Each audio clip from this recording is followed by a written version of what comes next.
Nah, saudara, memang berapa sih biaya untuk memiliki sebuah franchise?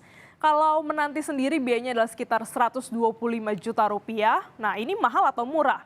Mari kita bandingkan dengan franchise lainnya.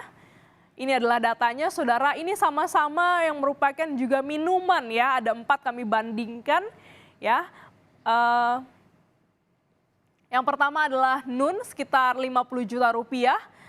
Ada Absoluti 90 juta rupiah. Kopi Konichiwa 95 juta rupiah, dan ini yang lagi viral-viralnya saudara ya. Misue ya, ini ada di angka 374 juta sampai 380 juta rupiah. Beragam saudara, dari 50 juta hingga hampir 400 juta rupiah. Nah, sekarang banyak juga selebritas Indonesia yang punya bisnis franchise. Dan ini dia beberapa contohnya, mungkin Anda juga sudah kenal beberapa di antaranya. Pertama, Burger Bangor ya, yang dimiliki oleh Denny Sumargo dengan nilai franchise sekitar 79 juta rupiah. Berikutnya, ST yang waktu itu sempat viral juga ya, milik Nagita Slavina sekitar 130 juta rupiah. Ini franchise minuman. Selanjutnya ada Gildak, franchise makanan Korea begitu ya, milik Jovi sekitar 200 juta rupiah. Dan yang paling kanan adalah Traffic Ban, ini merupakan makanan ya, burger juga, nilainya adalah 200 juta rupiah yang dimiliki oleh Fadil Jaidi. Nah, itu sekitar, ini kira-kira perbandingannya, beragam juga untuk franchise makanan. Jadi jika Anda mau punya bisnis franchise, apa saja yang harus dipertimbangkan saat membeli agar kita nanti nggak rugi? Pagi ini kita akan berbincang bersama Utomo Nyoto, Senior Franchise Consultant FT Consulting. Selamat pagi. Selamat pagi. Selamat pagi Bapak. Nah, ini lagi ramai soal franchise di media sosial. Boleh dong dibagi tipsnya? Apa sih yang harus kita perhatikan kalau kita mau punya bisnis franchise? Punya ini mau beli ya? Iya, betul. Ya, kalau mau beli kan biasanya secara hukum harus punya STPW yang menawarkan franchise-nya. Dan STPW ini mekanisme perlindungan dari pemerintah karena ada persyaratan, misalnya bisnisnya harus unik, harus sudah profit 2 tahun terakhir, kemudian punya SOP yang tertulis, kemudian mudah ditransfer atau transfer of knowledge-nya ada, dan ada perlindungan merek. Apakah itu jaminan? Tidak juga, karena ada juga yang punya STPW, ada yang gagal. Lalu pilihan kedua adalah, clue yang kedua adalah award. Apakah award signifikan? Bisa juga, tapi awardnya apa dulu, kemudian award itu bisa dibeli atau award yang murni. Ya, kita tahu beberapa award katanya bisa dibeli. Kemudian beda tahun itu bisa beda kinerja. Hal lain yang paling penting sebetulnya, keberhasilan franchise itu tergantung lokasi. Jadi ada bisnis yang memang pada dasarnya bagus, tapi lokasinya nggak cocok. Ya, ini memang tanggung jawab dari franchisornya ya. Jadi kalau memang lokasi nggak bagus, dia seharusnya tidak approve. Ya. Kemudian selain lokasi adalah tergantung manajemen dan sumber daya manusia atau staf di lokasi, bagaimana mereka menjalankan bisnisnya. Kira-kira tipsnya begitu. Oke, berarti ada beberapa hal ya. Pertama terkait dengan Ya, perizinan, dokumen-dokumennya, administrasinya. ya. Kedua, tempat di mana nanti kita akan membuka waralaba ini. Dan yang selanjutnya adalah manajemen. Nah, tadi kan di paparan di awal nih Pak ya, ada beberapa franchise minuman dan juga makanan dengan harga yang beragam. Mengapa ada harga yang sampai ratusan juta, ada juga yang puluhan juta, padahal produknya ini mirip-mirip. Sebenarnya apa yang membedakan? Nah, saya harus ingatkan lagi bahwa angka itu tidak apple to apple. Karena belum tentu itu all in semua investasi yang dibutuhkan.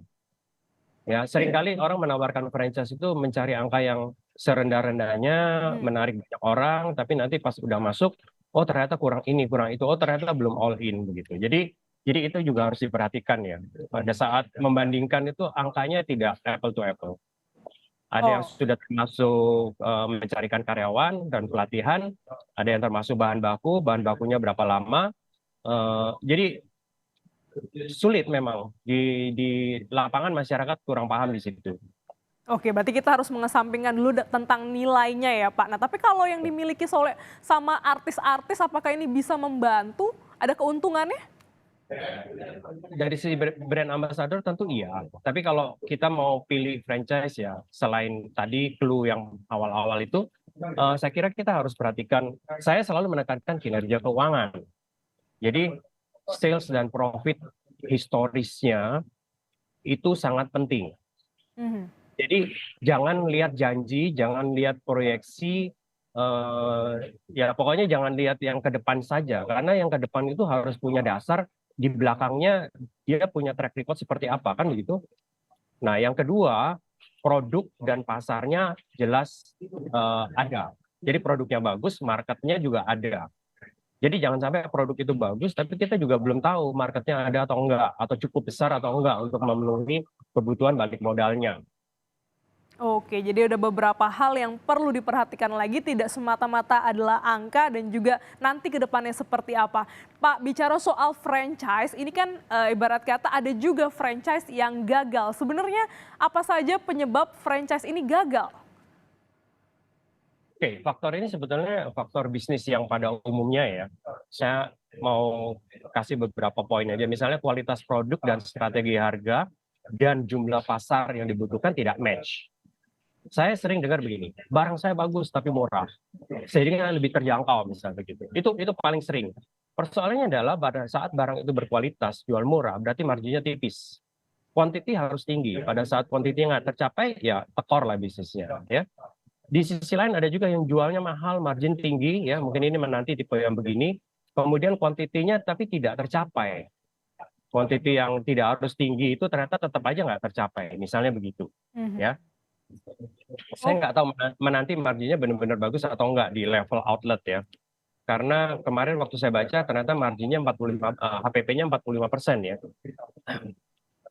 mhm. HPP itu cukup tinggi sih sebenarnya. Jadi marginnya relatif buat saya tipis kalau kalau menanti itu. Kemudian biaya-biaya franchise-nya bisa terlalu mahal. Nah ini persoalan karena ada orang yang merasa mereknya udah terkenal, padahal marginnya tipis gitu. Jadi ini tidak realistis dari sisi financialnya. Ya, kemudian ini yang paling banyak persoalan adalah survei lokasinya. Survei lokasi terlalu formalitas. Artinya lokasi manapun di-approve gitu loh. Sehingga outletnya banyak, terus nggak lama banyak yang tutup. Kita bisa lihat lah banyak brand yang tadinya, kok tiba-tiba hilang ya gitu. Nah itu pasti persoalannya ada di survei lokasi, hampir pasti. Oh. Yang selebihnya ya kalau lokasi udah benar, tergantung kompetensi tim manajemen dari franchisee maupun franchisor. Terus ada juga beberapa orang salah kelola keuangan. Jadi misalnya dia beli franchise-nya bagus, tapi dia konsumtif, sehingga profitnya banyak dipakai, kemudian pada saat up and down, pada saat down, short cash flow-nya, kemudian running bisnisnya nggak sempurna. Ada juga franchise yang gini, franchisee beli franchise bagus, terus dia beli franchise jelek. Kemudian profit yang ada di franchise yang bagus itu kesedot ke franchise yang jelek itu, sehingga running bisnisnya nggak bagus juga akhirnya dua-duanya. Itu harus hati-hati lah. Oke, jadi memang perlu ada beberapa pertimbangan terkait dengan market, bagaimana lokasi dari toko kita kalau kita mau beli franchise-nya. Nah, Pak, boleh dong kasih kita gambaran sebenarnya apa sih keuntungan dari bisnis franchise ini? Banyak juga kan yang merasa bahwa oh sudah ada brand, kita tidak usah lagi membangun brand. Jadi kita tinggal beli, tinggal menjual. Apakah ini juga cukup menjanjikan bisnis untuk kita berinvestasi? Saya harus katakan bahwa franchise yang benar itu memanfaatkan pengalaman franchisor, pengalaman sukses tentunya, dan kalau toh pernah gagal di beberapa outlet nggak masalah, asal dia belajar dari kegagalan, tidak mengulang penyebab-penyebab kegagalan itu. Dan yang kedua, jadi selain pengalaman franchisor, yang kedua adalah potensi pasar dari produk dan merek franchisor itu merupakan tanda kutip semacam jaminan bahwa kalau Anda buka di merek ini di lokasi ini biasanya jualannya nggak mulai dari nol, nggak merangkak gitu loh salesnya. Nah itu yang paling penting sebetulnya. Jadi jangan sampai kita beli franchise yang franchisornya nggak punya pengalaman. Yang kedua produk dan merek itu tidak menjanjikan pasar dalam jumlah tertentu begitu. Mhm, jadi memang ini cukup menjanjikan, tapi balik lagi ya, bagaimana nanti memilih dan juga manajemen di internalnya untuk bisa mengembangkan suatu brand franchise. Baik, terima kasih Pak Utomo Nyoto, Senior Ya. Franchise Consultant FT Consulting telah bergabung dalam Kompas Bisnis.